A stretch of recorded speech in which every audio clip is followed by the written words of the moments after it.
Bonjour à toutes et à tous et bienvenue pour cette séquence dédiée au financement et au mode de gouvernance de nos infrastructures. L'équation, on la connaît tous, elle est terriblement complexe. Comment s'organiser pour financer les infrastructures indispensables à la transition écologique de nos mobilités, le tout sans creuser la dette publique. Vous verrez, les entreprises et les gestionnaires d'infrastructures, publiques comme privées, ne manquent pas d'idées, notre table ronde en témoignera. Mais avant de les accueillir, nous recevons un acteur majeur du financement de nos infrastructures, en la personne de Pierre Auboin, directeur du département infrastructure et transport à la direction des investissements de la Banque des Territoires. Pierre, bonjour. Ça fonctionne. Bonjour Jérémy, oui, A ça priori, fonctionne. ça fonctionne. Très bien. Donc, posons un petit peu le sujet, justement. Est-ce que vous pourriez nous donner un bref panorama des projets liés aux mobilités qui sont susceptibles en fait, d'être accompagnés directement par la Banque des Territoires? Alors, on a une mission historique qui est de financer les infrastructures de transport que je qualifierais de traditionnelles. Donc, c'est la route, c'est le rail, les ports, les aéroports. Depuis plusieurs années, nous avons développé une politique d'investissement qui commence à représenter maintenant une part majoritaire de notre action autour des investissements qui vont permettre plus directement la transition vers des mobilités décarbonées, donc notamment les infrastructures de recharge électrique et d'avitaillement, hydrogène en particulier, mais également un petit peu GNV, qui ont gagné très très fortement en volume au cours des 2-3 dernières années. Pour mémoire également, en dehors des infrastructures stricto sensu, nous finançons les flottes de véhicules à motorisation décarbonée, notamment celles opérées par des opérateurs publics ou délégataires de services publics. Et puis nous avons investi dans quelques opérateurs de services de mobilité adjacents ou complémentaires des transports collectifs, comme l'autopartage, le covoiturage, le transport à la demande, le vélo en libre service, etc. Donc les infrastructures support de mobilité, les infrastructures interface à la mobilité décarbonée et en plus les flottes, les véhicules roulants, si on peut résumer. Donc un large spectre, je comprends bien. Maintenant, comment on les accompagne? Comment vous y prenez justement pour accompagner ces projets? Alors on accompagne déjà les porteurs publics de projets, puisque dans la mobilité, les autorités organisatrices de la mobilité, qu'elles soient locales ou régionales, ont un rôle déterminant à jouer. Donc notre premier accompagnement, il est dans ce qu'on appelle l'ingénierie amont, donc la genèse, accélérer l'accouchement, la genèse du projet. Et donc par exemple, nous cofinançons les schémas directeurs de déploiement des IRVE pour plus de la moitié des départements français et une dizaine d'agglomérations. Notre deuxième mode d'intervention, c'est un mode assez traditionnel de prêt au secteur public local. Donc nous prêtons aux collectivités du bloc communal jusqu'aux régions, soit pour directement financer les investissements qu'elles vont réaliser, soit pour leur permettre de financer les subventions qu'elles vont reverser à un autre étage du millefeuille territorial. Donc typiquement, par exemple, quand une région subventionne une route départementale ou une voirie communale. Et puis enfin, tous les noms que nous voyons sur les pancartes. Exactement, voilà, quand il y a de nombreux logos sur un panneau pendant des travaux. Et puis enfin, c'est l'activité que je dirige à la Banque des Territoires. Nous investissons dans tous les projets qui sont structurés autour de sociétés. Donc quand il s'agit de projets publics, ça va être des sociétés de projets titulaires de contrats de concession, de délégations de services publics, les CEMOP, les marchés de partenariat qu'on applique dans différents domaines, du rail à la route, au port également. Voilà. Donc là, on parle d'infrastructures publiques. Est-ce que tout ça, ça peut s'appliquer aussi pour des infrastructures privées? Oui, alors c'est vrai qu'une des nouveautés, on va dire, dans cette transition vers la mobilité décarbonée, c'est que l'initiative privée a pris un relief très, très important. C'est vrai que quand on pensait transport, mobilité, traditionnellement, on pense aux services de transport organisés par le secteur public à l'échelle nationale ou locale. On pense aux infrastructures de transport qui elles-mêmes sont publiques. Mais maintenant, avec le véhicule électrique en particulier, le secteur privé joue un rôle très, très important, à commencer par le déploiement des bornes de recharge. Et donc nous co-investissons aux côtés de développeurs de bornes de recharge, que ce soit pour la recharge ultra rapide sur autoroute avec Fastnet par exemple, des développeurs sur foncier privé, notamment tout ce qui va être les parkings de commerce, d'hôtels, de restaurants, avec des développeurs comme Green Yellow ou Electra. Et puis également nous investissons dans le logement pour permettre à tous ceux qui habitent dans des immeubles collectifs que leur place de parking privative puisse être équipée d'une borne de recharge. Et nous avons créé une filiale dédiée à cet effet qui s'appelle Logivolt. Donc des bornes de recharge avec cet objectif de drive to zero, en tous les cas de décarboner. Justement, ce critère de décarbonation, où est-ce qu'il se situe aujourd'hui dans votre décision? Il est absolument central. C'est on va dire, le premier filtre, le premier crible auquel nous passons les projets qui nous sont présentés pour tout ce qui relève de la mobilité, à l'exception près de quelques cas sur des questions vraiment cruciales d'accessibilité du territoire ou même de sécurité. Je pense par exemple à la rénovation des ponts et des ouvrages d'art pour lequel on sait qu'il y a un passif très important de travaux de rénovation et de maintien en état. Le fameux plan national pont qui nous permet de recenser. Mais à cette exception-là, je dirais éventuellement par exemple les aéroports ultramarins, parce que pour des questions de continuité territoriale, c'est bien évidemment indispensable. Pour le reste, l'ensemble de nos financements, que ce soit en prêt ou en investissement, sont focalisés sur des projets qui concourent à la mobilité plus durable. Donc concrètement, seule la cohésion des territoires peut permettre de déroger à la règle du critère environnemental. En tout cas poussé. Voilà, c'est vraiment un cas extrême, on va dire. Donc on a dit qu'il faut transformer les infrastructures. Maintenant, reste à savoir où est-ce qu'on trouve l'argent. La ressource publique se raréfie, comment qu'on puisse dire. Quel mode de financement vous envisagez et vous portez ? Alors pour tous les projets qui sont portés par le secteur public, encore une fois, national ou local, donc pour le ferroviaire, pour les transports collectifs, pour les déploiements de bornes de recharge en voirie, on travaille sur 4 grands types de modèles pour lesquels nous dialoguons donc avec les décideurs publics locaux ou nationaux qui sont intéressants à regarder. Ils ont chacun des mérites et des inconvénients, mais donc il y a le modèle de la Société du Grand Paris, c'est-à-dire un modèle dans lequel ce n'est pas directement la collectivité publique qui paye, ni l'usager, en tout cas qui ne va pas payer en totalité, mais où il y a une fiscalité spécifique qui ne va pas forcément être une fiscalité additionnelle, mais qui peut être une fiscalité existante, mais qui est affectée au financement du projet. Et ça crée une base pour lever des financements. Donc ça, par exemple, ça va pouvoir être utilisé pour les projets des futurs RER métropolitains. C'est déjà en train d'être utilisé pour le montage des nouvelles LGV qui ont fait l'objet de création d'établissements publics locaux sous l'égide des régions concernées. Le deuxième modèle, c'est le modèle de concession, qui est un modèle bien connu dans notre pays, grâce auquel tous les grands réseaux d'infrastructures, de transport et d'énergie et la fibre optique ces dernières années ont pu être déployés. Bon, il a un gros inconvénient, c'est de reposer fortement sur le paiement des usagers. Et on sait que parfois, voilà, il y a des critiques, que ce soit d'opérateurs, d'utilisateurs finaux, sur le niveau des péages, sur le niveau des tarifs. Mais bon, il faut bien qu'il y ait quelqu'un qui paye, effectivement. À moduler, quoi. Voilà.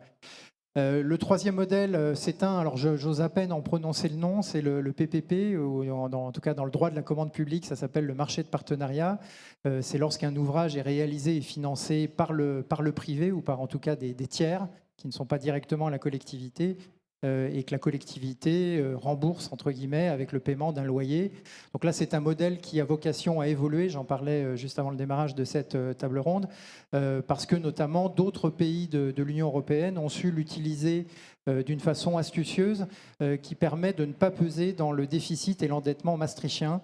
Et donc au moment, par exemple, où le comité d'orientation des infrastructures, dont nous accueillons d'éminents membres dans cette table ronde, a remis un rapport qui parle d'un budget de 100 milliards d'euros d'investissement dans le ferroviaire. Il y a fort à parier que ni SNCF Réseau ni la Société du Grand Paris pourront à eux seuls supporter un tel niveau d'endettement.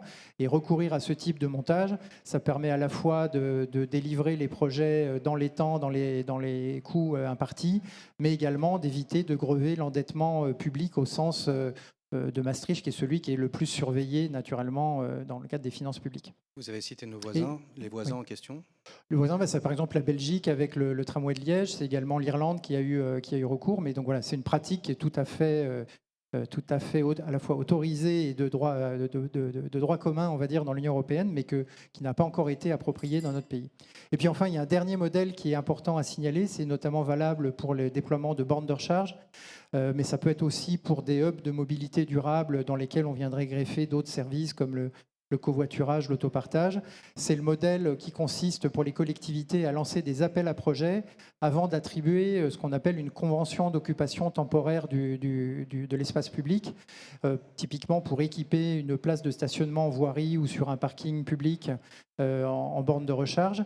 Et là, pour le coup, c'est le privé qui fait son affaire et qui, même dans les zones à faible densité de demande, peut-être que la collectivité devra mettre la main au portefeuille pour apporter une subvention d'investissement pour au moins une partie du coût de l'investissement.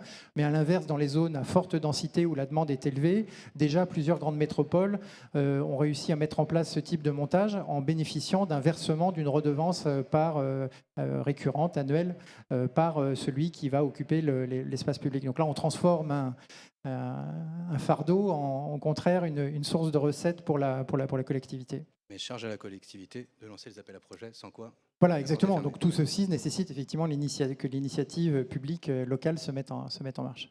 Je viens de me faire signe qu'il fallait que je remonte le micro. Ces financements, justement, on a dit que ça pouvait porter à la fois sur les infrastructures, mais aussi sur les flottes. Est-ce que c'est le cas aussi pour tous la boîte à outils que vous venez de nous... Oui, tout à fait. C'est vrai pour les bus, les autocars, par exemple, dans le transport public, pour les bennes à ordures ménagères, pour les véhicules de service ou de fonction des collectivités locales. C'est vrai aussi dans le ferroviaire. La France, là aussi, brille par le fait qu'elle n'a pas utilisé un montage qui est assez commun chez nos voisins européens, qui est le montage qu'on appelle des ROSCO, qui sont des sociétés de portage de matériel roulant ferroviaire, et qui ensuite les louent sur longue durée aux exploitants ferroviaires qui vont les utiliser. Et ça évite, là encore, à ce que ce soit la collectivité, donc la région ou l'État, dans notre cas en France, qui s'endette pour financer ces investissements. Je vous propose maintenant de rentrer dans la phase conseil de cette intervention. Les porteurs de projets, à quel cahier des charges ils doivent satisfaire pour espérer bénéficier d'un cofinancement par la Banque des Territoires ou d'un financement? Alors, comme je l'ai dit juste avant, le critère numéro 1, ce sont les externalités environnementales et sociétales du projet. On est sensible aux dimensions d'impact climatique, d'impact biodiversité et aussi d'inclusion permettent à tous nos concitoyens de trouver des solutions de mobilité décarbonées. On fait des diligences naturellement d'honorabilité des différentes parties prenantes du projet. On va regarder le profil de risque de rentabilité et la solidité financière des partenaires. Et puis, quand il y a des partenaires industriels qui sont impliqués, on va bien sûr s'assurer de leurs compétences techniques. Et donc maintenant, pour aller au bout justement de ce conseil et pour conclure, quelles méthodes doivent-ils employer justement pour être encore plus efficaces dans leur façon de vous aborder, dans la façon de trouver les financements? Moi, si j'avais qu'un seul conseil à donner, c'est celui de la massification des projets. Si on prend le cas, encore une fois, du déploiement des bornes de recharge pour véhicules électriques, on a 35 000 communes dans notre pays qui, chacune, sont compétentes en matière de voirie publique, qui alors sont, pour certaines d'entre elles, regroupées dans des syndicats départementaux d'énergie pour ce qui est de la distribution d'électricité. Mais ça signifie qu'il y a autant d'actes de commande publique à engager si l'on veut déployer dans toutes les villes et les villages de notre beau pays des bornes de recharge, notamment pour les habitants qui n'ont pas de place de stationnement à domicile. Et là, il est absolument indispensable d'arriver à massifier ça. Je prendrai une seule analogie, c'est celle de la fibre optique, où notre pays est en train de terminer la desserte en fibre optique, y compris dans les zones peu denses, grâce à un plan qui a été coordonné et massifié dans des grandes plaques territoriales à l'échelle départementale ou régionale. Et c'est un grand succès qui fait qu'aujourd'hui, des petits villages français en milieu rural sont équipés en fibre optique. Alors qu'il y a 10 ans, personne n'aurait parié pour que ce soit le cas. C'est vrai aussi pour les partenaires privés. Lorsqu'on est approché par un développeur privé, autant discuter directement d'une coopération et d'une plateforme de financement d'envergure nationale pour tous les déploiements qu'ils pourront faire aux quatre coins de la France, plutôt que de parler financement projet par projet. Eh bien, merci Pierre Auboin. J'espère que le message est passé et que les conseils seront suivis. Je vous engage à retourner dans la salle. Merci à vous. Merci encore. Je pense qu'on peut l'applaudir. Et donc maintenant, nous allons ouvrir notre grande table ronde, toujours dédiée au financement et au mode de gouvernance de nos mobilités et des infrastructures. Et pour ce faire, j'appelle à me rejoindre sur scène Bruno Cavagnier, président de la Fédération nationale des travaux publics. Bruno, je vous en prie, prenez place. Pierre de Firmas, directeur mobilité électrique d'Enedis. Frédéric Cuillerier, maire de Saintet et président de la commission transport, mobilité et voirie de l'Association des maires de France, ou AMF. Et Christophe Boutin, délégué général de l'Association des sociétés françaises d'autoroutes.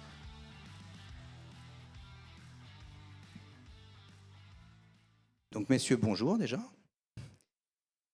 Et nous allons commencer ensemble, si vous le voulez bien, Bruno, puisqu'on a bien compris qu'il allait falloir trouver de l'argent. Beaucoup d'argent. Et vous nous avez offert, en tous les cas soumis, une étude, un travail l'année dernière qui nous a permis d'en évaluer un petit peu à la fois le coût et l'effort qu'il représente. Est-ce que vous pourriez nous dresser ce panorama de telle sorte qu'on sache de quoi on parle et qu'on ne reste pas dans cette nébuleuse des milliards et des milliards? Oui, mais combien et où et comment? Vous parlez de carbone 4? Je parle de la FNTP et de Carbone 4 qui Non, ensemble. mais ça dépend des casquettes, c'est pour ça.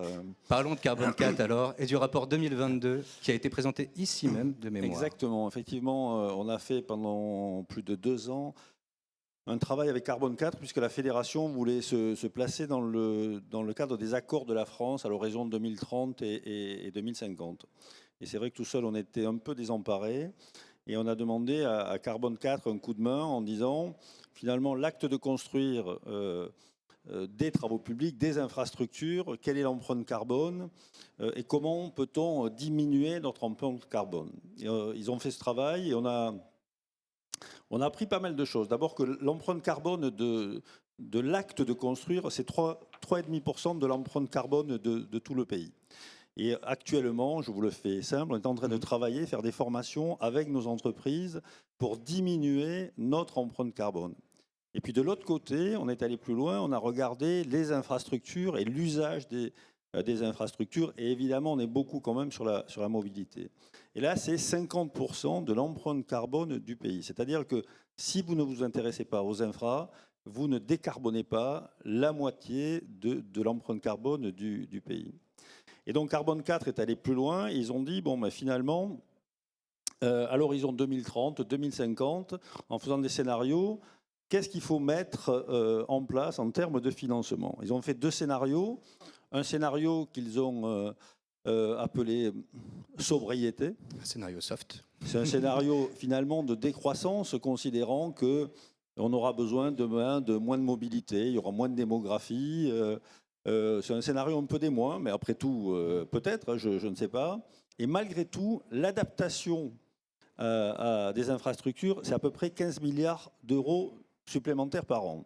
Donc Alors, même si on n'est pas ambitieux, c'est 15 même milliards. si on n'est pas ambitieux, on est quand même très ambitieux. Alors quand vous commencez à voir ces chiffres, vous grattez la tête, bon, et vous vous apercevez qu'avec 5-6 milliards et des effets de levier, vous arrivez à lever de la dette à la Caisse des dépôts ou ailleurs. Et puis un scénario plus ambitieux, ou différent, on va dire, qu'ils ont appelé pro-techno, considérant que à l'horizon 2050, on aurait plus de démographie, on aurait plus besoin de mobilité. Et là, mais qu'on arriverait au même résultat grâce notamment à l'innovation. Et là, c'est grosso modo 30 milliards de plus. Donc ce sont des choses considérables. On parlera peut-être du COI tout à l'heure, mais dans tous les cas, il faudra mettre beaucoup, beaucoup d'argent sur la table si, encore une fois, on veut répondre aux engagements qu'a pris, je dis la France, mais c'est l'Europe, en termes de baisse d'empreinte carbone. Et vous prenez à peu près tous les scénarios, parce que l'ADEME a fait des scénarios, enfin, on arrive dans des montants de plusieurs dizaines de milliards d'euros. Je ne sais pas quel est le bon, hein. Je ne dis pas que le nôtre, enfin, celui du carbone 4 est le bon, mais dans tous les cas, et même si nos concitoyens font tous des efforts, on aura à trouver des moyens à mettre en œuvre pour décarboner nos infrastructures pour ce qui nous concerne et le pays pour ce qui concerne tout le monde. En tout cas, la fourchette, elle est là, entre 15 et 30 milliards, incompressible. Donc on est vraiment face à, on peut appeler ça un mur d'investissement, je pense que c'est le terme. Oui, on est un mur d'investissement. Enfin, est-ce qu'on peut le sauter, on a ce mur? un élu local. On a, alors, mon autre casquette du COI, vous avez interviewé des centaines d'élus. Ce qui était très intéressant d'ailleurs, par rapport à il y a 5 ans, puisqu'on a fait plusieurs rapports, c'est que la transition écologique, la transition énergétique, c'est vraiment invité dans le débat. C'est-à-dire qu'il y a 5 ans, on en parlait, mais pas trop. Aujourd'hui, il n'y a pas un élu qui ne vous en parle pas. Et c'est comment on est capable de financer cela, ou en modifiant, ou en construisant différemment, ou en modifiant l'usage. On parlait tout à l'heure de covoiturage. Enfin, il y a beaucoup d'idées aujourd'hui qui germent, et il y en aura d'autres demain, pour essayer, finalement, déjà avec ce qui existe, d'être plus malin et de faire mieux. Bon, je n'ai pas de doute qu'on va y arriver. Ça prendra peut-être plus de temps, parce que parfois on se heurte à la technologie, mais s'il y a une volonté collective, on y arrivera. Frédéric Cuillerier, l'élu sur cette table ronde, c'est vous. Donc justement, les communes, dans ce contexte, face à ce mur d'investissement, est-ce qu'ils ont les moyens d'agir aujourd'hui, à date? À leur échelle, évidemment, j'entends. Tout d'abord, je voulais dire que je partage ce que vous venez de dire, que les élus de France, les élus de proximité que nous sommes, maires, présidents d'intercommunalités, sommes très attachés aujourd'hui à la transition écologique et à la transition énergétique. Je crois qu'il y a très peu d'élus qui ne partagent pas cette conviction. La loi LOM, en ce qui concerne le financement, nous a offert une opportunité, en particulier aux intercommunalités, celle de prendre la compétence d'autorité organisatrice des mobilités. Mais l'ouverture qui a été faite pour prendre cette compétence était très courte.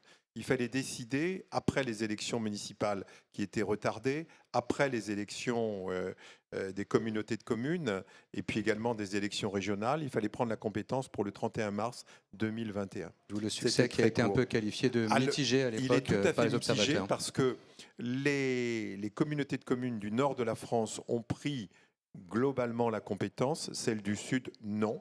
On a en gros 50% aujourd'hui des intercommunalités qui ont pris la compétence AOM et donc 50% qui ne l'ont pas prise. Donc l'une des demandes que nous formulons maintenant depuis 2 années auprès du ministre, c'est de réouvrir pendant un temps donné la faculté pour les intercommunalités de prendre la compétence autorité organisatrice des mobilités. Et ça a du sens parce que à partir du moment où on prend cette compétence, nous pouvons recevoir le versement mobilité. Alors toutes les communautés de communes ne souhaitent pas l'appliquer parce qu'elles ne veulent pas charger les entreprises que vous représentez aujourd'hui, mais il y a quand même cette faculté qui est là et qui permet des investissements en matière de mobilité. Et puis l'autre difficulté, c'est que la loi n'est pas claire aujourd'hui sur les différentes compétences en matière de mobilité entre la région, les intercommunalités, les communes, l'État. Voilà, ça c'est un point qui est important également. Au-delà de ces dimensions de gouvernance, il y a aussi le fonds vert. On parlait des... Vous avez cité une piste, effectivement. Le fonds vert, lui, vous en pensez quoi aujourd'hui? Est-ce que justement, il vous donne, si ce n'est tous les moyens, au moins quelques moyens? Il donne quelques moyens, mais le fonds vert est insuffisant et il faut absolument le pérenniser. Parce que je vois dans notre département, et j'en discutais avec le secrétaire général de la préfecture et notre préfète de région, le fonds vert, il est consommé en l'espace pratiquement d'un mois, 1 mois et demi. C'est 10 millions d'euros dans notre département. Il a été consommé tout de suite et pratiquement les gros projets l'absorbent constamment. Donc nous demandons à ce que ce fonds vert soit augmenté et pérennisé dans le temps. Pour éviter la ruée et l'engorgement que vous avez pu constater. Voilà, en donnant donc de l'espoir pour les collectivités locales, en particulier pour les communes, les intercommunalités, de pouvoir accéder au fonds vert dans les années qui viennent. Christophe Boutin, si vous le voulez bien, on va se mettre à l'échelle d'un autre territoire. C'est un territoire méconnu, le territoire des concessions autoroutières. En tous les cas, c'est méconnu en termes de territoire. Qu'est-ce que ça représente aujourd'hui pour les autoroutes que ces investissements qui ont été cités en préambule par Bruno Cavagné, et quels efforts, encore une fois, vont-ils nécessiter? Alors pour les autoroutes, je ne suis pas sûr qu'on soit un territoire si méconnu que ça, hein, parce que quand on regarde, je pense que... En qualité de territoire, je voulais dire, on vous qualifie très peu de territoire, oui. C'est ça que je voulais dire. On irrigue les territoires, on est plutôt un système artériel des territoires, en quelque sorte. Pour nous, il y a effectivement un formidable challenge parce que des investissements, il y en a beaucoup à faire. Il y en a qui concernent les réseaux autoroutières et je pense même qu'il y en a pas mal qui ne sont pas dans ceux recensés par le COI. C'est assez normal d'ailleurs parce que ce n'est pas forcément les mêmes instruments de financement qui seront mobilisés. Vous pensez à quoi ? Il y a beaucoup de besoins qui concernent la modernisation des autoroutes, leur adaptation aux défis du changement climatique, leur adaptation aussi à une qualité d'intégration environnementale qui est largement supérieure à celle exigée lors de leur construction, leur adaptation aux nouveaux modes de mobilité, aux mobilités partagées notamment. Donc oui, on a beaucoup d'investissements qu'on envisage de pouvoir réaliser sur les prochaines années, qui nous semblent d'ailleurs absolument nécessaires.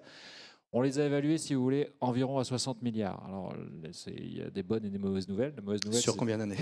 Voilà. La bonne nouvelle, c'est que c'est au total. Donc, c'est pas, contrairement à ceux qui ont été cités par Bruno Cavagné, chaque année 60 milliards, heureusement, parce que là, les payages ne Donc, suffiraient déjà, ça nous pas. rassure, c'est pas annuel, c'est pas x4 par rapport à ce que nous expliquait Exactement. Bruno. Non, c'est... Alors, il faudra que les entreprises d'ailleurs puissent répondre au challenge de réaliser les travaux qui seront nécessaires. C'est pas tout à fait évident. Hein. Quand on voit ce que le Grand Paris a posé comme difficulté de recrutement, de compétences, etc., il y a aussi ce sujet-là qu'il ne faudra pas perdre de vue pour tous les investissements dont on parle aujourd'hui d'ailleurs. Non, 60 milliards, ça peut se faire sur 10, 15 ans, 20 ans. Pour vous donner un ordre de grandeur qui est intéressant quand même, le réseau autoroutier français, sa valeur dans les comptes de l'État, c'est 180 milliards. C'est ce qui a été réalisé sur une période de, disons, 50 ans, en gros, pour faire simple, entre le début des concessions autoroutières et aujourd'hui. Donc 180 milliards d'euros. Là, si on estime à 60 milliards tout ce qu'il faudrait faire dans les prochaines décennies, on voit que c'est finalement une somme considérable, mais c'est pas irréaliste par rapport à la capacité de la concession à financer des investissements sur son réseau. C'est un investissement important, mais c'est un investissement fondamentalement nécessaire. Pourquoi ? Quand on regarde les émissions de gaz à effet de serre en France, le premier poste de dépense, c'est les transports. Et évidemment, de très très loin, les transports routiers. Ce n'est pas que les jets privés, ce serait assez magique si, en les supprimant, on résolvait tous les problèmes. Il va falloir qu'on regarde ce que nous-mêmes on consomme. Ça sera probablement plus douloureux, mais plus efficace. Et donc, quand on regarde les gaz à effet de serre liés aux émissions sur le réseau autoroutier, alors là, on a une surprise, c'est que le réseau autoroutier, c'est à peu près 10 000 km en France, un peu moins. Ça fait à peu près 1% du réseau, c'est ça. Et par contre, c'est 25% du trafic. Et donc, si on applique les différentes règles de proportionnalité, en termes de gaz à effet de serre produits en France, au total, 7% c'est le trafic sur les autoroutes. Donc, voilà. Si on investit les 60 milliards d'euros dont je parle au départ, nous, c'est dans l'optique d'effacer complètement ces 7% de gaz à effet de serre produits sur les réseaux autoroutiers chaque année. Donc, c'est à la fois cher et en même temps, si on le compare par exemple aux besoins du réseau ferroviaire pour se maintenir en état de fonctionnement acceptable, c'est inférieur, alors que l'effet en termes de décarbonation, il est incomparablement supérieur sur les autoroutes. Donc un gros effet de levier sur les autoroutes avec ces fameux 7% et 60 milliards. Quelque part, ça les vaut par rapport à l'impact. C'est un petit peu ça ce qu'on pense, oui. Et donc, dans les enjeux justement qui permettront de réduire les usages, de réduire en tout cas l'empreinte des usages, il y avait effectivement l'électrification qui compte sur le réseau autoroutier, qui compte sur l'ensemble des réseaux routiers. Pierre de Firmas, encore une fois, pour savoir encore de quoi on parle, qu'est-ce que ça représente aujourd'hui que cette ambition d'électrifier nos mobilités, et qu'est-ce que ça représente pour vous, Enedis ? Ça représente une magnifique aventure. Hein, mais beaucoup de travail, j'imagine aussi. Qu'on partage tous. Hein. Bon, Enedis, c'est aussi un réseau, Enedis, hein, et c'est un opérateur de réseau, et ce réseau, il irrigue 95% du territoire. Donc la bonne nouvelle dans le défi qui nous attend, c'est que cet actif, il est là. On a parlé un tout petit peu d'hydrogène tout à l'heure. Si on voulait décarboner avec de l'hydrogène, si je pense que ce n'est pas une très bonne idée pour la plupart des cas d'usage de mobilité, il faudrait déjà produire de l'hydrogène vert et ensuite il faudrait le distribuer. On n'en parle pas souvent, mais ici on a un actif qui existe, qui est le réseau de distribution d'électricité, qui irrigue effectivement l'ensemble du territoire. Après, il ne va pas tout à fait jusqu'au bout. C'est un peu ça le sujet, c'est que l'électrification du transport, c'est sur les autoroutes mettre des points de charge, c'est dans les logements mettre des points de charge, dans les immeubles collectifs notamment, dans les parkings, sur les parkings d'Intermarché, d'Intermarché, je veux dire, je ne veux pas citer de marque, mais les parkings de grande distribution, d'hypermarchés, etc. Donc c'est l'ensemble, mais c'est aussi dans les dépôts de bus, c'est aussi dans les hubs logistiques pour la mobilité lourde qui est aussi en train de s'électrifier à grands pas. C'est aussi dans les ports à quai pour que en escale les bateaux puissent être raccordés au réseau et n'émettent pas du kérosène, enfin du fuel. Donc c'est cet ensemble qu'il faut appréhender. Alors, comme on parlait de paquets de milliards, je vais aussi sortir les paquets de milliards. Donc, nous, on a publié ça. On estime qu'on va devoir investir 96 milliards, donc on n'est pas très loin des 100, 96 milliards d'euros entre maintenant et 2040 pour accompagner le développement du réseau. Alors, ce n'est pas juste à cause de la mobilité électrique, mais la mobilité électrique est clairement un des drivers de cet effort d'adaptation, de planification des réseaux. Alors, si on peut revenir un peu sur quelques cas concrets et puis parler un peu du financement. Donc, vous l'avez compris, Vous anticipez mes questions, c'est parfait. Enedis, en tant qu'opérateur de réseau, j'ai cité un chiffre, donc prend sa part. Et puis, il y a aussi, si on prend l'exemple des autoroutes, par exemple, je prendrais peut-être 2 exemples. Sur les autoroutes, je pense qu'on partage une première phase d'équipement qui est un succès. C'est-à-dire que tout le monde s'est mis en ordre de bataille, les pouvoirs publics en tête, pour dire qu'il faut absolument que les 400 aires de service d'autoroute soient équipées de recharge rapide avant la fin de l'année 2022. C'est un petit peu débordé, mais en fait, on est au rendez-vous. Et si on est au rendez-vous, c'est qu'on a pu vraiment travailler collectivement, notamment pour que les délais de raccordement soient les plus réduits possibles.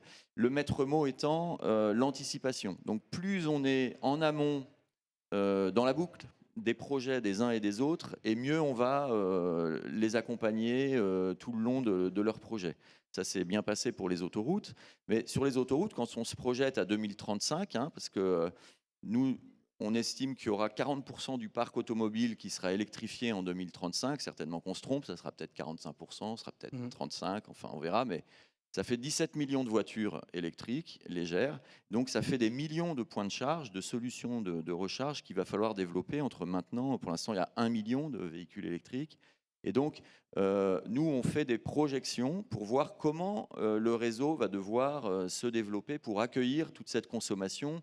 Et il va falloir le faire d'une façon qui optimise, qui ne sollicite pas trop le système électrique. C'est pour le bien collectif.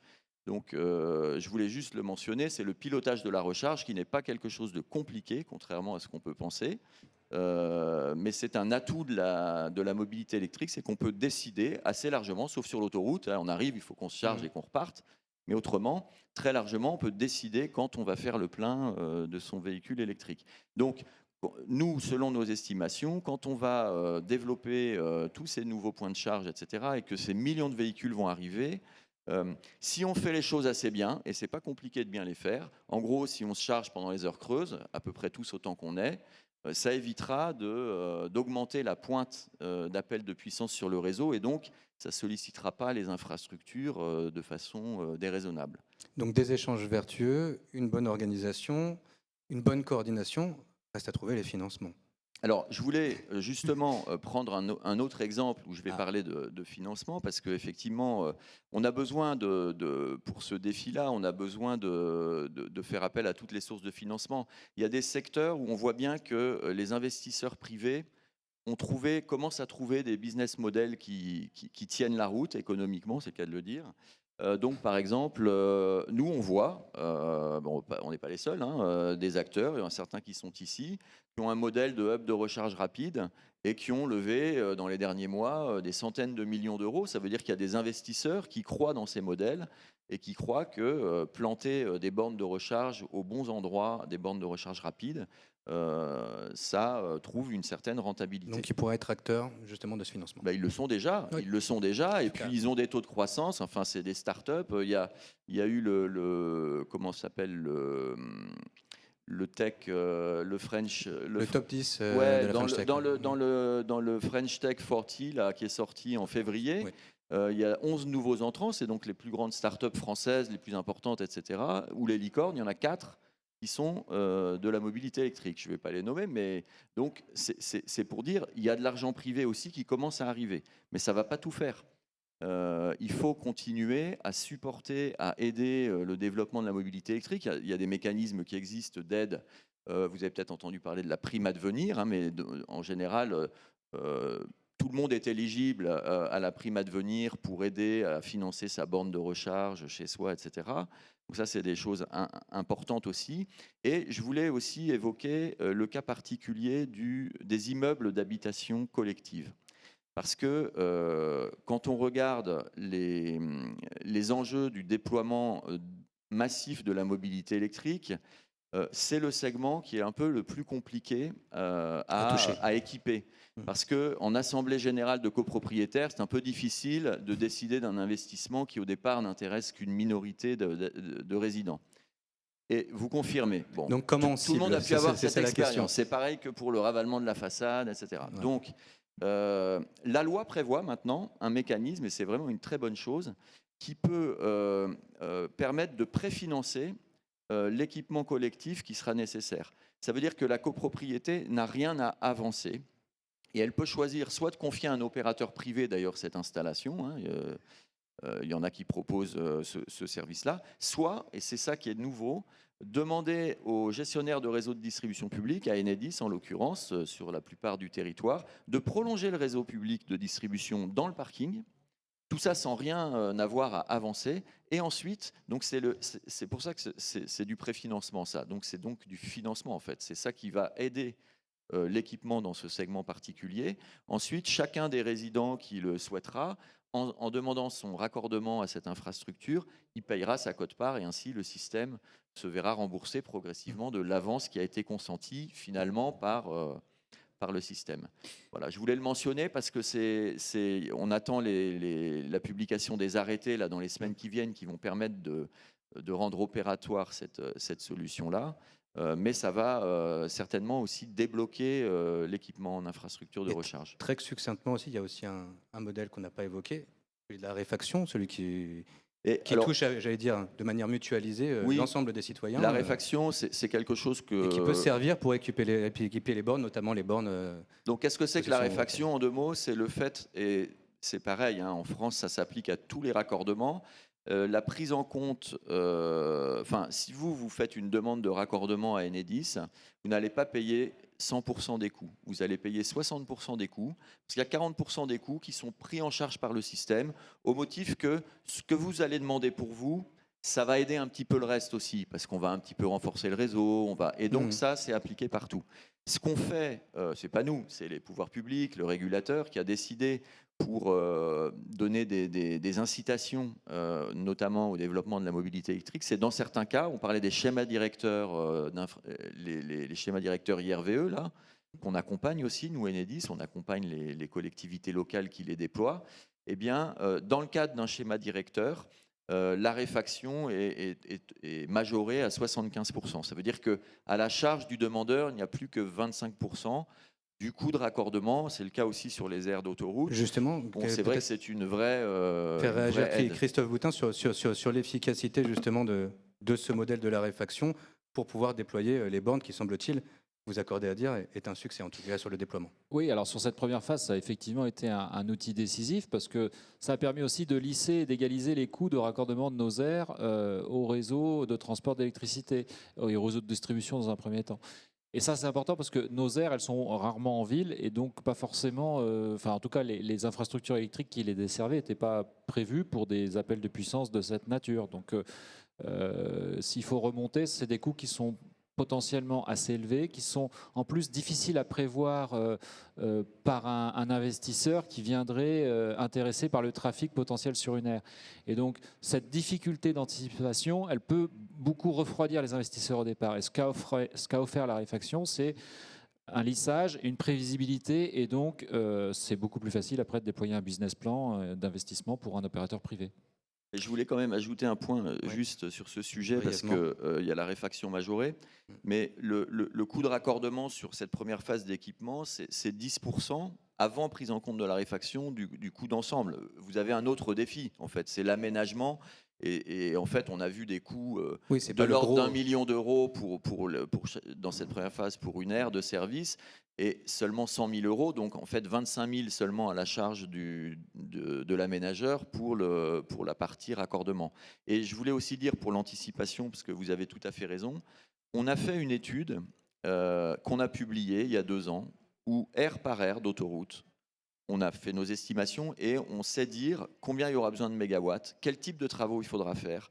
Donc en fait, on sait déjà, à Montélimar Nord, on sait qu'il faudra 15 mégawatts en 2035, on sait combien ça va coûter et alors pour l'instant, on n'y est pas. Donc il faut acheter à Montélimar Nord pour avoir sa voiture électrique. Non, mais par contre, il y a une question qui est très importante, c'est comment planifier ces investissements. Comment faire? Parce qu'il y aura des effets de seuil. Pour l'instant, il y a 2 mégawatts à Montélimar, ça s'est bien passé. Quand on va devoir passer à 5 ou 6 ou 7, peut-être qu'il va falloir nous tirer un départ d'un autre poste source qui est plus loin, etc. Ça va être des coûts différents. Donc c'est là qu'il faut vraiment travailler ensemble pour anticiper très finement ce qu'il y aura à faire. Justement, Frédéric Cuillerrier, travailler ensemble à l'échelle des territoires, comment l'électrification, quelle est la réalité de l'électrification justement à l'échelle de la commune et des blocs? Alors, la réalité de l'électrification, c'est que nous souhaitons à ce qu'il y ait une véritable cohérence qui se fasse. Vous évoquez les logements collectifs, vous évoquez l'autoroute. Entre le logement collectif et l'autoroute, il y a la commune, il y a l'intercommunalité. Il ne faut pas qu'on fasse de doublons. Il faut qu'on arrive à ce que... Et nous sommes très favorables à la création d'un véritable comité des partenaires en la matière, pour qu'on soit tous autour de la table et que sur le plan financier, nous ayons une vision à moyen et à long terme, mais que nous ayons une véritable cohérence sur le territoire de nos communes, des intercommunalités, de l'ensemble des bornes potentielles, des bornes électriques. L'électrification doit se faire à ce niveau-là, en tenant compte d'un élément que vous maîtrisez totalement, qui est celui de la capacité du réseau, parce que sur certains points, on se rend compte que la capacité du réseau est limitée et ne permet pas d'aller jusqu'à l'électrification complète à travers les bornes. Donc, cohérence, partenariat, la constitution d'un véritable comité des partenaires qui associe les élus de proximité, les élus locaux que nous sommes, et puis bien sûr tous les opérateurs que vous êtes, y compris le collège des privés, puisqu'on évoquait tout à l'heure les logements collectifs. Pourquoi venir faire dans notre commune une borne électrique juste à côté d'un logement collectif qui peut en avoir 4 ou 5 ? Voilà. Et vous pouvez Notre bénéficier position. vous aussi de la réfaction ou c'est exclusivement réservé à M. Boutin? Oui, nous bénéficions des aides. Vous parliez du fonds vert, c'est un point. Par exemple, au sein du PETR dont j'ai la charge, que je préside, nous avons pu bénéficier à l'époque, très tôt, puisque nous étions lauréats de ce concours qui avait été lancé à l'époque par Ségolène Royal. Nous avons été lauréats et nous avons pu bénéficier de 2,5 millions de financement dans le cadre de la transition énergétique. Et à travers ça, nous avons pu financer et des véhicules électriques à l'échelle de notre territoire, des 48 communes, et des véhicules électriques et des bornes électriques qui vont avec, très largement financés grâce à un plan d'État. Voyez, et nous apportions les éléments complémentaires sur les fonds régionaux. Vous voyez, tout ça, c'est toute une cohérence qu'il nous faut mettre en musique. Et d'ailleurs, nous avons signé, Association des maires de France avec vous, si je me souviens bien, une convention. À l'époque, c'était François Baroin qui présidait l'AMF et j'étais l'un de vos partenaires pour établir cette convention. Et c'est important, cette cohérence. Bruno Cavagnier, je vais vous demander de retirer votre casquette de la Fédération nationale des travaux publics et d'enfiler celle de vice-président du COI, parce que tout ce qu'on est en train de se dire, là dans le cas particulier de l'électrique, mais on peut, j'allais dire, le globaliser à l'ensemble des investissements liés aux infrastructures, ça relève de la coordination, ça relève de la programmation, et il me semble que ça a été l'une de vos premières demandes à la suite de la remise de ce fameux COI qui a débouché en tous les cas sur une position du gouvernement sur un scénario dit médian de transition écologique. Oui, effectivement. Bon, on a vu tout à l'heure que chacun a son étude, chacun, Pisani-Ferry maintenant parle de 70 milliards par an jusqu'en 2030. Bon, des chiffres, on en a dans tous les sens. Et je dis, il faut qu'on agisse. Et effectivement, on parle de financement qui est le plus important et le nerf de la guerre. Mais en même temps, il n'y a pas de financement miracle. C'est l'usager, c'est l'usage ou le contribuable qui paye. Après, on peut trouver tous les mécanismes et les montages, que ce soit des sociétés de projet, que ce soit des concessions. Que ce soit... Alors, quand il y a la recette au bout, c'est plus facile. Hein, on trouve beaucoup plus de gens pour financer. Quand il n'y a pas de recette, ça s'appelle l'aménagement du territoire, ça s'appelle les collectivités locales, l'État. Mais ça s'appelle un coût. Voilà, ça s'appelle un coût, oui. Bon. Mais effectivement, quand on voit, je le disais tout à l'heure, les dizaines, les centaines de milliards, parce que vous rajoutez l'eau, vous rajoutez les annonces sur l'énergie, les 14 EPR, quand vous faites l'addition, bon. Et aujourd'hui, dans ce pays, vous savez que, alors je vais encore pas me faire des copains à Bercy, mais j'ai l'habitude, mais quand tous les ans vous repassez par la case Bercy et qu'on considère que de toute façon on est assez équipé dans ce pays, ben on se heurte tous les ans à des coupes sombres, et même quand il y a de l'affecté, comme ça allait à la FIT, on trouve qu'il y en a toujours trop. Imaginez la Société du Grand Paris si on avait dû faire le Grand Paris Express en passant tous les ans dans les fourches caudines, pardon. Ouais. Et donc, ce qu'on a demandé pour répondre à votre question, c'est effectivement une loi pluriannuelle de financement, puisqu'on est dans du temps long. Sur les infrastructures, quelles que soient les infras, on a du temps long. Et on a besoin absolument d'abord de l'amortir sur du temps long, ce qui nous permet aussi de trouver du financement, de réfléchir sur du temps long. Et si on n'a pas cet outil de financement de loi pluriannuelle, ça sera très compliqué. De même, vous savez qu'on parlait tout à l'heure, qui a parlé du pacte de stabilité, des 3% de Maastricht. Je ne vois vraiment pas aujourd'hui, même si on m'explique que ce n'est pas possible, mais si on ne sort pas les investissements liés à la transition écologique, encore une fois, compte tenu des montants qu'il y a à mettre en œuvre, et pas que chez nous, on est tous concernés dans les pays européens, je ne vois pas comment on y arrivera. Franchement, c'est pas, on va se heurter. Alors, j'étais en débat la semaine dernière à Bordeaux avec M. Pisani-Ferry, qui dit on n'en prend pas le chemin, c'est pas possible et tout. Mais, ok, alors mais qu'est-ce qu'on fait? Ou on considère qu'on prend des engagements et qu'on essaie de les tenir pour décarboner notre pays et investir, ou on dit ben, finalement on n'est pas capable, hein, on a trop de contraintes et on continue. Après tout, ça peut être une solution, mais on n'arrivera pas à faire ce qu'on a fait pendant des dizaines d'années, à recycler des milliards qui sont toujours les mêmes, quasiment, je suis un peu caricatural, mais quasiment, si on n'a pas un vrai plan. Et c'est ce que j'ai demandé d'ailleurs à la Première ministre il y a peu de temps, en lui disant, bon, ok, le fonds vert, 1,2 milliard, 1,5 milliard, et puis un petit coup, 400 millions d'euros sur l'hydrogène, parce que vous, ça vous intéresse l'hydrogène. Puis après, on va mettre un petit ailleurs. Voilà. Mais j'ai dit, mais c'est quoi le plan d'ensemble? J'ai dit, moi, je pense que nous, professionnels, mais les Français en général, ont besoin de comprendre ce qu'on imagine quand on prend des engagements et comment ça va se passer. Et je pense qu'on serait tous aptes à comprendre si on nous explique comment ça va se passer. Elle nous a dit, écoutez, d'ici le mois de juin, alors ce ne sera peut-être pas juin, compte tenu de l'ambiance actuelle, ça peut être septembre, mais en termes d'énergie, en termes d'infrastructure et en termes de logement, on devrait avoir un planning pour nous donner de la visibilité. On parlait de visibilité tout à l'heure, parce que si on veut faire, il nous faut aussi de la visibilité. Donc de la visibilité et de financement. Déjà, si on arrive à avoir ça, on aura fait un grand pas, et si tous les ans, on est capable de tenir les engagements qui sont pris. Ça, c'est la feuille de route, sanctuarisée, pérennisée sur le temps long. Pour les engager à vous suivre, il faut trouver des solutions. Où est-ce qu'on le trouve, cet argent frais, justement pour éviter ce saupoudrage et de se battre autour d'un gâteau qui sera de toute manière toujours trop faible, trop petit pour répondre aux enjeux? Où est-ce qu'il y avait, enfin, encore une fois, il y a pas, on va le chercher chez l'usager, le contribuable. Il y a une vraie volonté politique, décision politique à prendre. Alors, si on dit non, on ne peut pas créer de taxes supplémentaires, on ne peut pas créer d'impôts supplémentaires, il faut diminuer le versement mobilité, que je défends par ailleurs. Je suis un des rares à le défendre parce que je sais que ça finance. Ouais. Ça va être compliqué. Je crois qu'il faut mettre les choses sur la table, et c'est pour ça qu'il faut de la pédagogie pour dire à tous nos concitoyens, écoutez, voilà, notre ambition c'est celle-là, le but à atteindre c'est celui-là, qu'est-ce qu'on met en face?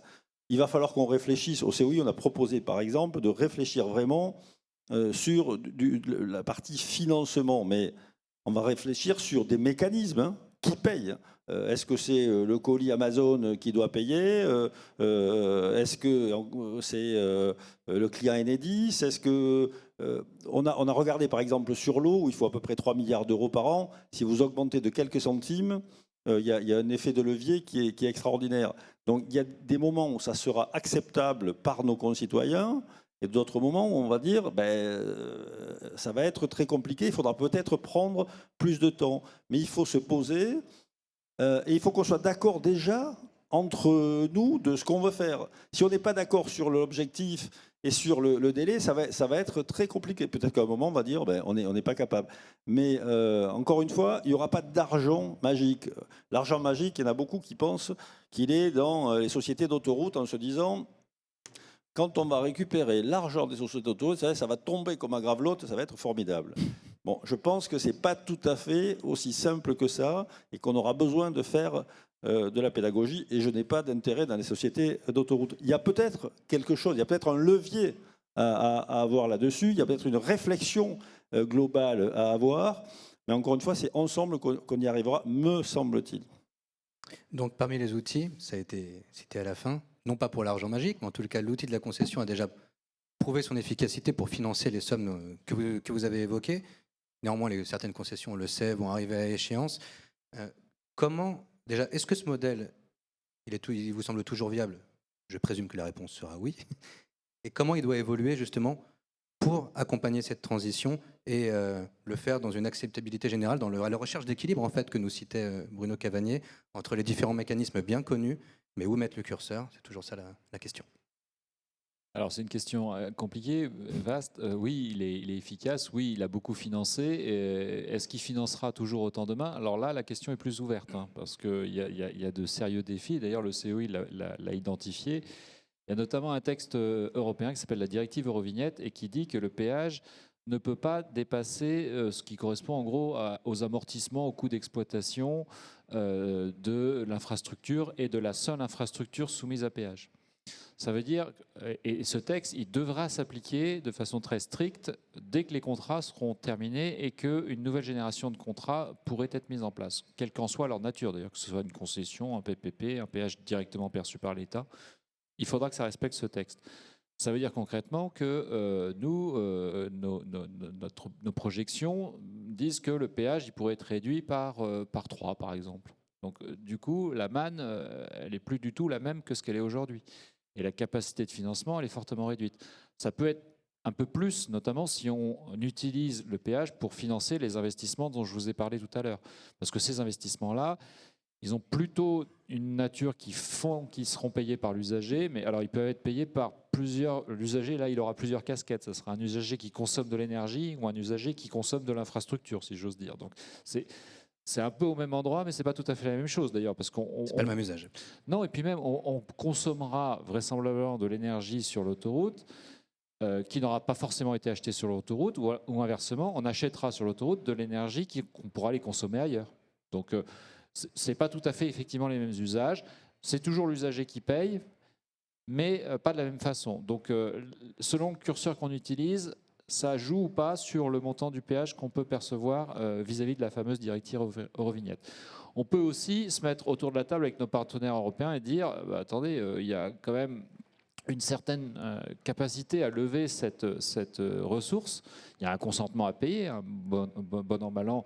On voit que les usagers ne fuient pas les autoroutes, bien au contraire. Le trafic a continué à progresser après quelques accidents liés aux crises sanitaires.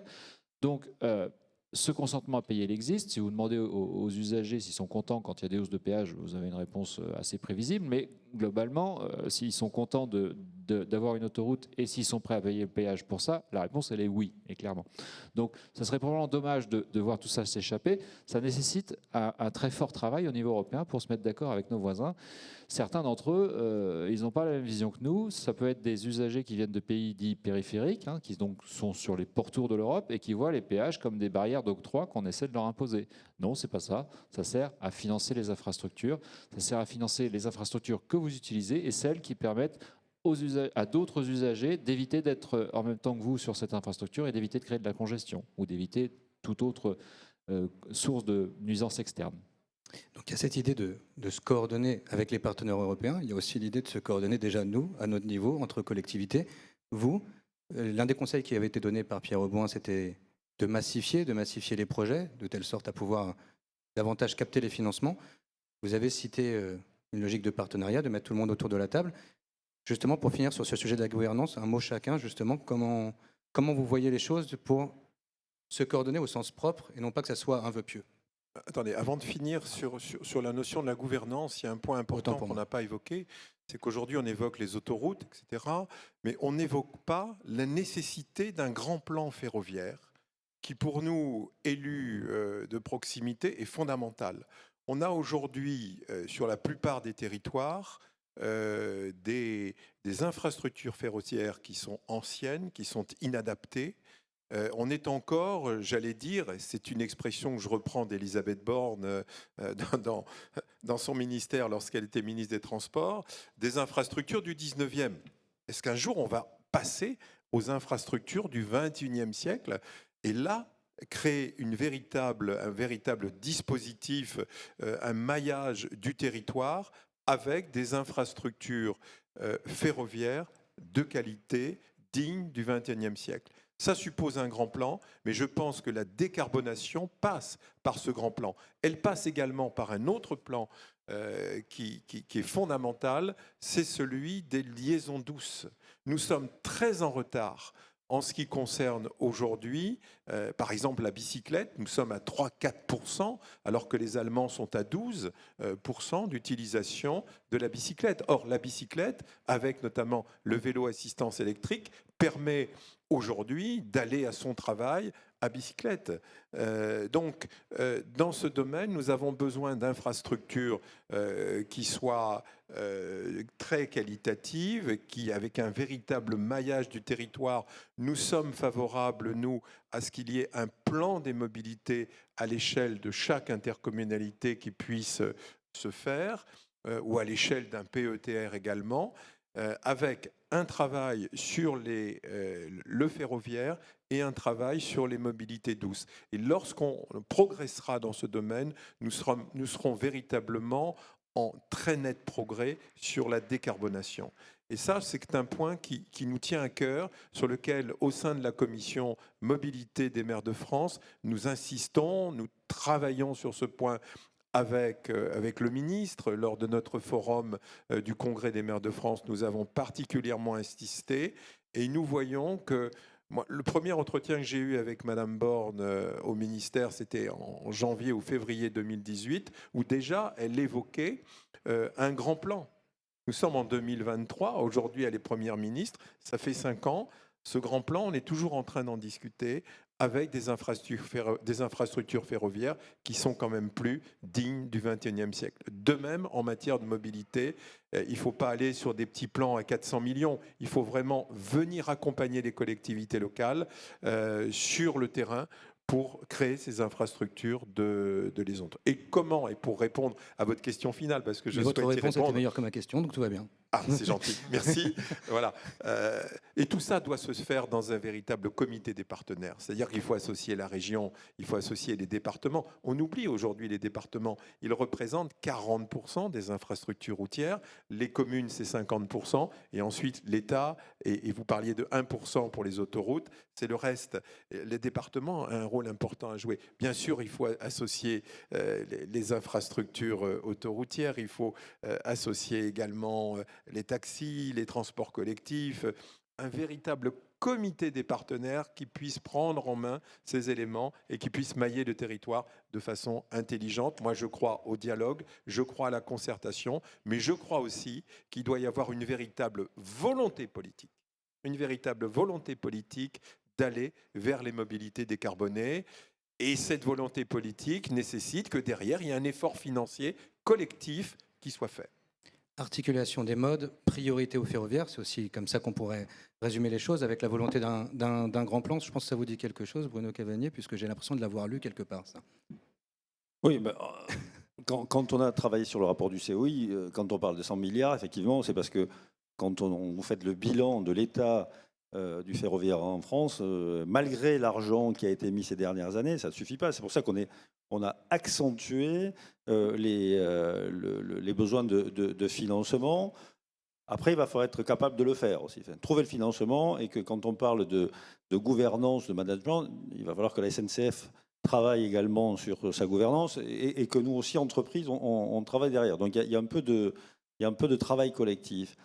Après, sur la gouvernance, moi je suis très société de projet, parce qu'on voit bien sur le Grand Paris que ça marche bien.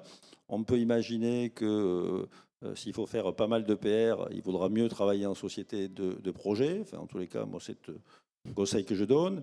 Et après, sur la partie, je dirais, plus publique, collectivité, quand on regarde, nous, les CPER, les contrats de plan État-région, bon, on ne peut pas dire que c'est le truc qui marche le mieux. Hein. On prend du retard tout le temps. Alors, ils se font, mais vous avez tous les 5 ans, vous prenez un an de moins. Là, on a quasiment perdu un an.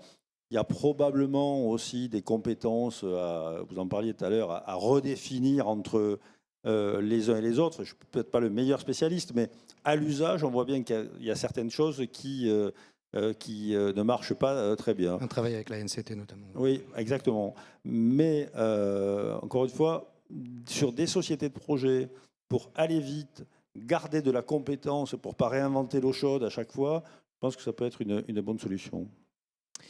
Pierre de Firmas, justement, on a cité la notion d'un grand plan.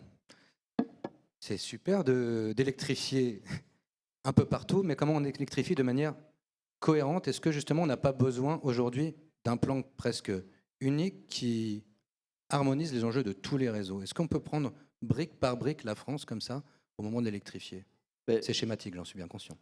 C'est un peu schématique et puis ça fait un peu peur aussi présenté comme ça. Mais je vais retourner un peu les choses de façon positive, c'est-à-dire que on discute beaucoup avec nos collègues européens et je le dis modestement, mais on constate quand même qu'avoir un distributeur à maille nationale, on n'est pas le seul distributeur en France, mais on est quand même le distributeur d'électricité qui représente, voilà, je l'ai déjà dit, la très grande majorité du territoire, c'est quand même une force pour un défi comme ça. Quand vous êtes en Allemagne et que vous avez 960 Stadtwerke qui sont en charge de la distribution, ça complique un peu les choses pour harmoniser, etc.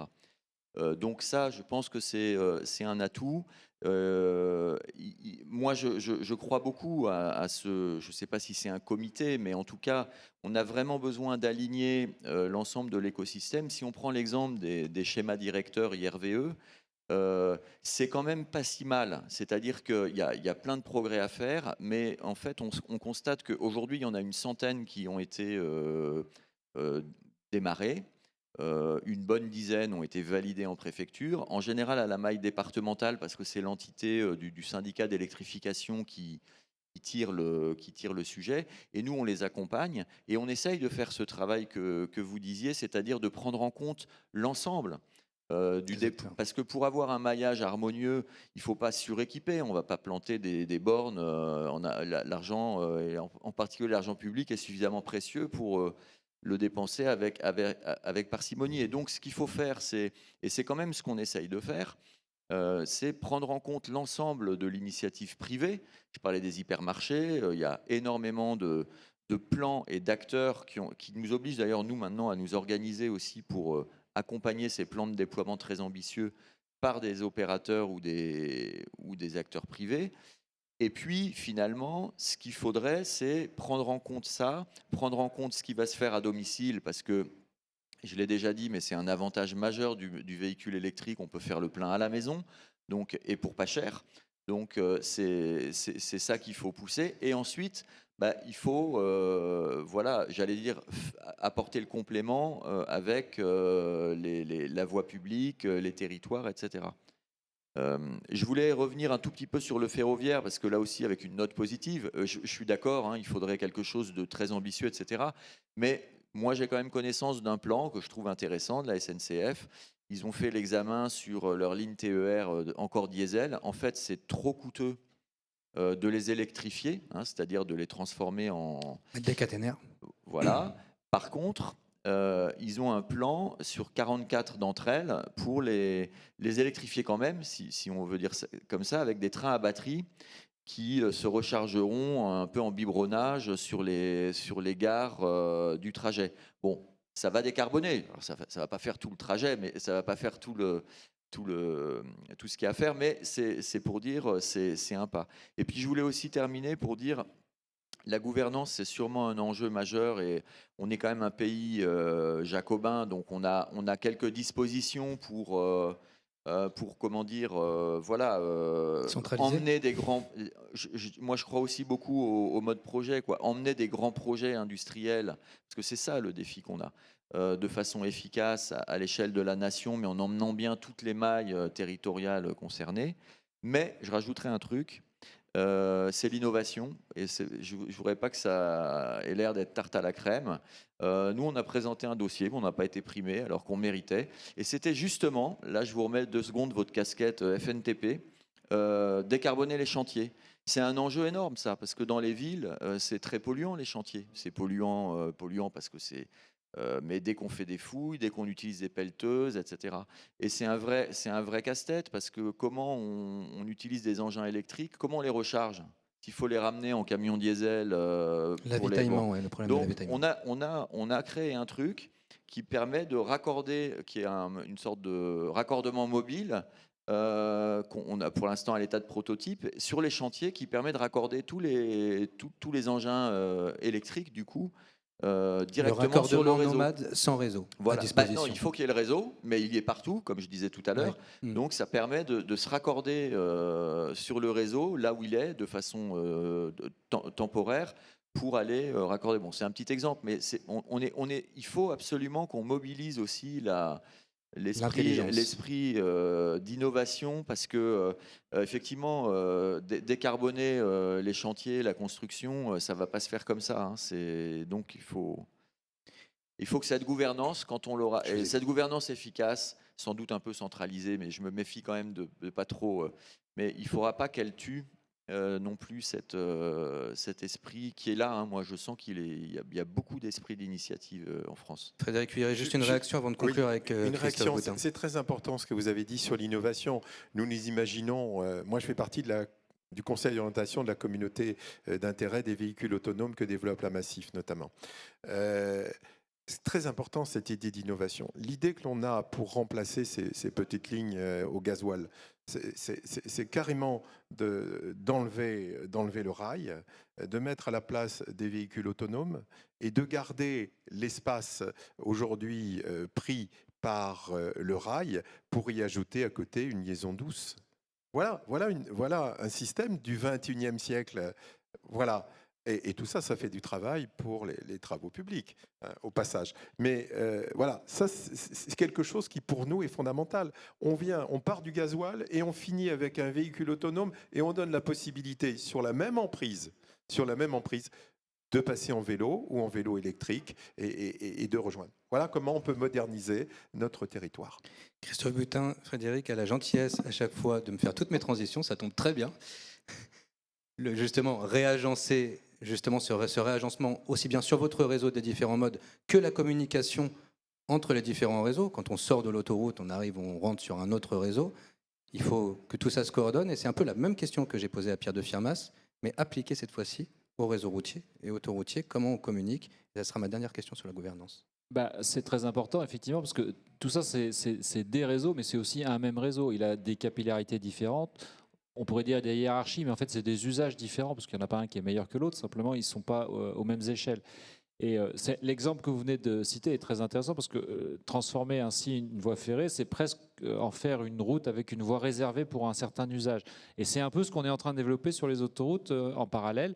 Par exemple, à Toulon, à Grenoble, c'est une voie qu'on va dédier soit au covoiturage, soit au seul transport en commun, pour que ça contribue de la massification des usages, notamment dans les cœurs urbains. Et ça, c'est aussi un autre point et un autre défi très important pour les sociétés d'autoroutes et pour les gestionnaires de réseaux routiers en général. Cette interface entre un réseau autoroutier qui a été conçu comme interurbain pour faire des liaisons de ville à ville avec le cœur des villes. C'est très important parce que c'est là que les trafics deviennent beaucoup plus importants en volume, bien sûr. C'est là aussi que les nuisances doivent être le plus combattues. Donc comment on fait? On massifie les usages, on développe la multimodalité dans ces zones, on favorise d'autres comportements. Et ce n'est pas forcément les mêmes gestionnaires. Et donc, il y a une série de défis qu'aucun acteur, à mon avis, ne peut prétendre résoudre à lui tout seul. Et là, on a pas mal de travail encore. On est en train de lancer des premiers exemples, mais il y a encore beaucoup de chantiers. On va rester sur cette note de défi et d'innovation avec les voies dédiées par caténaire, par induction. L'avenir nous le dira. Merci, messieurs. Je vous libère et vous pouvez rejoindre la salle. Merci. Merci beaucoup. Alors, avant de conclure, une dernière courte séquence, puisqu'il a été évoqué que sans l'argent privé, ça serait difficile de financer des grandes infrastructures et que peut-être un moyen, ça serait d'en percevoir une rentabilité future pour qu'on ne soit pas sur le coût, mais bien sur de l'investissement. Et pour ce faire, on va faire un pas de côté, on va aller sur le réseau ferré et quitter la route avec Laurent Fortune, cofondateur de l'opérateur ferroviaire Kevin Speed, que j'appelle à me rejoindre. Bonjour Laurent. Merci Jérémy. Donc déjà peut-être Kevin Speed, je pense que tout le monde ne sait pas ce que c'est. Non, c'est tout nouveau. Avant de voir quelle pourrait être votre influence sur le financement des infrastructures, parce que c'est bien de ça dont il s'agit, qu'est-ce que c'est que cette promesse, la grande vitesse pour tous et tous les jours? C'est pas déjà le cas? Non, malheureusement, la grande vitesse aujourd'hui ne couvre pas tous, parce qu'elle ne s'arrête pas dans les petites gares, le long des lignes à grande vitesse. Et elle s'intéresse assez peu aux gens qui la prennent tous les jours, puisqu'il y a très peu de gens aujourd'hui qui peuvent utiliser le TGV pour faire des déplacements, ce qu'on appelle pendulaires, des déplacements du quotidien. Et l'ambition de Kevin Speed, au moment où le marché du ferroviaire en France s'ouvre, c'est d'offrir ce service de la grande vitesse pour tous les jours. Donc faire des trains à grande vitesse, qui sont un petit peu des RER à grande vitesse, certains l'ont appelé comme ça, en tout cas, où c'est moins confortable, mais au total, ça coûte beaucoup moins cher et ça permet aux gens de l'utiliser tous les jours pour aller d'une ville moyenne vers une métropole. On parle de quelle distance là? Vous parlez de pendulaire, 45 minutes, 1 heure, maximum 2 heures. Aujourd'hui, il y a 9% des gens qui sont des grands pendulaires en France, c'est-à-dire des gens qui vont d'une ville à une autre. Ils représentent 29% du CO2 émis par les déplacements du quotidien. Donc c'est quand même un enjeu des déplacements qui est considérable quand on regarde la question du drive to zero. Et le ferroviaire en France, contrairement à ce qui se fait au Japon, contrairement à ce qui se fait au Royaume-Uni, n'a jamais traité ça. Les TGV ne s'arrêtent pratiquement pas au Creusot, ne s'arrêtent pratiquement pas à Champagne TGV. Ils passent à 300 km/h, ne s'arrêtent pas à ces endroits-là.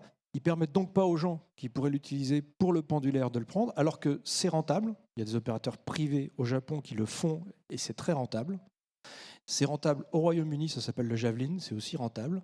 Et donc, en fait, c'est le segment sur lequel on entend rentrer aujourd'hui en France pour apporter un service qui manque à des gens qui ont un vrai problème de pouvoir d'achat. Aujourd'hui, ces gens qui sont ces grands pendulaires, c'est ceux qui sont les plus touchés par l'augmentation du prix de la voiture. Que ce soit l'essence ou globalement le prix de la voiture qui monte, puisque comme on produit moins de voitures, elles sont de plus en plus chères. Et ce monde-là, c'est la réalité de plein de gens que vous connaissez. C'est ce qu'on appelle les turboprofs, qui n'ont pas le choix parce que quand vous êtes un couple de profs, vous n'êtes jamais nommés dans la même université. Donc il y en a un qui est à Reims, l'autre qui est à Tours. Et vous faites comment ? Vous en connaissez tous des turboprofs. Vous connaissez aussi des couples où il y en a un qui a trouvé un emploi dans une ville, mais l'autre, il ne trouve pas dans la même ville. Il est bien obligé de se déplacer pour aller dans la métropole, qui est parfois à 100, 200 km, pour aller trouver le deuxième emploi.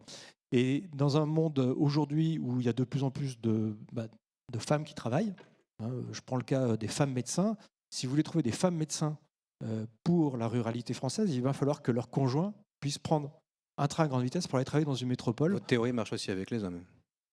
Oui, mais je prends le cas des femmes médecins pour montrer que c'est pas toujours forcément la femme qui se déplace. Plus sérieusement, vous avez cité des références, ça marche ailleurs. La logique, c'est quoi? C'est qu'on est plus bête que les autres ou c'est qu'il y a un frein? Alors, le frein historique, c'est que la SNCF a voulu faire la compétition avec l'avion. Et c'était un grand sujet à la SNCF dans les années 70. Quand ils ont voulu rentrer dans le TGV, il y avait une obsession qui était de récupérer le client d'affaires du Train Bleu, de l'Aquitaine Prestige, tous ces gens qui venaient de monter dans RATER, il fallait les récupérer. Donc, ils n'ont pas voulu s'arrêter en ligne. Puis petit à petit, ils ont acheté des trains qui ne sont pas faits pour s'arrêter. Kevin Speed a aujourd'hui un constructeur qui va livrer des trains qui sont faits pour s'arrêter en ligne avec plus de portes, un seul étage pour que ça monte et descende plus vite. Et donc, quand on s'arrête, on ne perd pas de temps comme on perd quand un TGV s'arrête aujourd'hui. Il y a encore le long des lignes à grande vitesse. Il y a encore un frein aujourd'hui pour que vous ne puissiez... Qu'est-ce qui explique qu'on ne connaît toujours pas aujourd'hui cette offre? Qu'est-ce qui peut vous aider? Alors, ce qui bloque principalement aujourd'hui, c'est le fait que le système ferroviaire prévoit un système dans lequel il fallait demander les sillons tous les ans.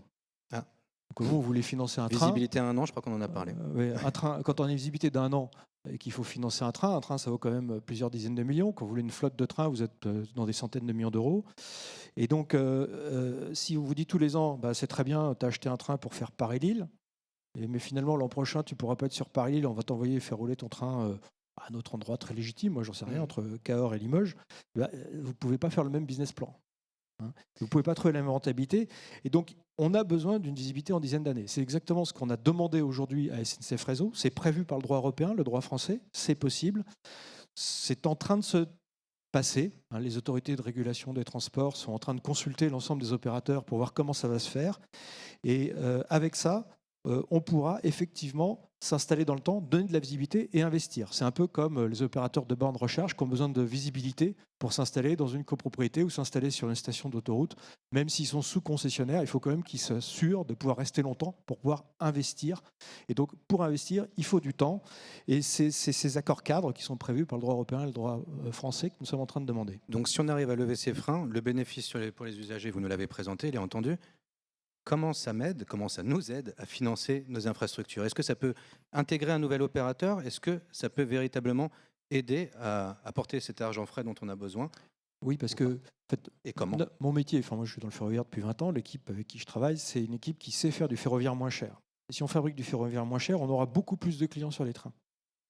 Et si on a beaucoup plus de clients sur les trains, on va pouvoir payer avec plus de trains qui roulent, plus de péages, puisque vous savez que le ferroviaire aujourd'hui est payé par des péages au train kilomètre. Donc plus vous avez de trains qui passent, plus vous avez de recettes pour SNCF Réseau.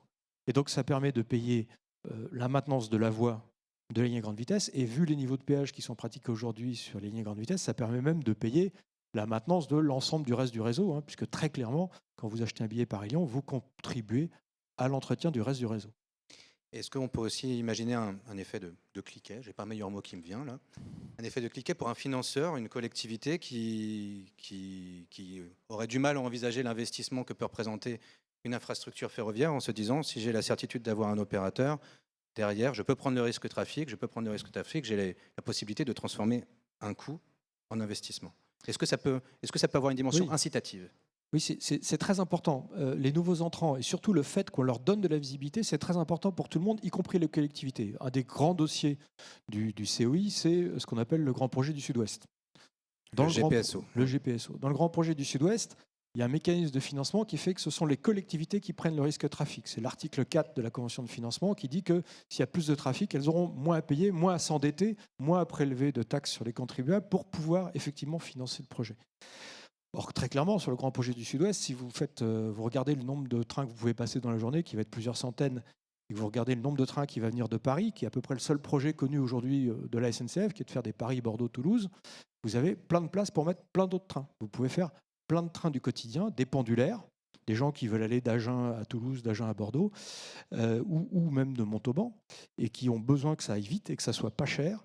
Et ça, aujourd'hui, c'est un trou dans la raquette. Et c'est un trou dans la raquette sur lequel le service, à condition de lui donner de la visibilité, contribuera au financement. Et donc, c'est dans l'intérêt des collectivités et c'est dans l'intérêt du gouvernement d'arriver à donner de la visibilité aux opérateurs pour qu'ils puissent investir dans des trains, parce que ce qui coince, c'est les trains. Il faut bien comprendre qu'aujourd'hui, les trains, ils sont achetés, parce qu'il n'y a aucune garantie sur le temps, ils ne sont achetés que par des opérateurs publics, avec des garanties publiques. C'est pour ça que vous avez des trains italiens qui viennent en France, mais d'ailleurs la SNCF va mettre des trains français en Italie, et réciproquement avec l'Espagne. Donc au total, c'est un jeu à somme nulle, où il n'y a pas assez de trains physiques sur le réseau pour qu'il y ait suffisamment de services pour pouvoir payer le réseau. Parce que c'est un peu le même sujet que les bornes de recharge. Une autoroute, dans 30 ans, 40 ans, quand toutes les voitures sont électriques, il n'y a pas de borne de recharge, il n'y aura plus rien, il n'y aura plus de péage. Alors, j'ai bien compris les problèmes de revignette, mais on aura perdu tout l'usage de l'autoroute. Il faut à un moment donné mettre du service sur une voie ferrée. Si on ne met pas de train, une voie ferrée, ça ne rapporte rien. Donc, si je vous suis bien, les opérateurs privés sont indispensables au financement et quelque part à la rentabilité d'une infrastructure. En fait, aujourd'hui, on a parlé de l'usage et du contribuable. Clairement, dans le système ferroviaire, on n'a pas été jusqu'au bout de ce qu'on peut demander à l'usage. Les prix des billets sont de plus en plus chers, les billets de train.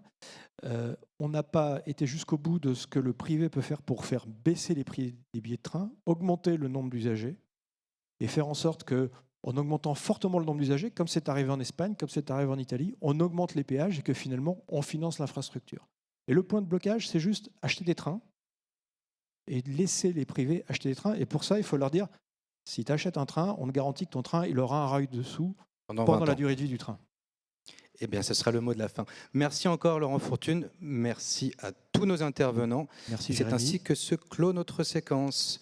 Merci.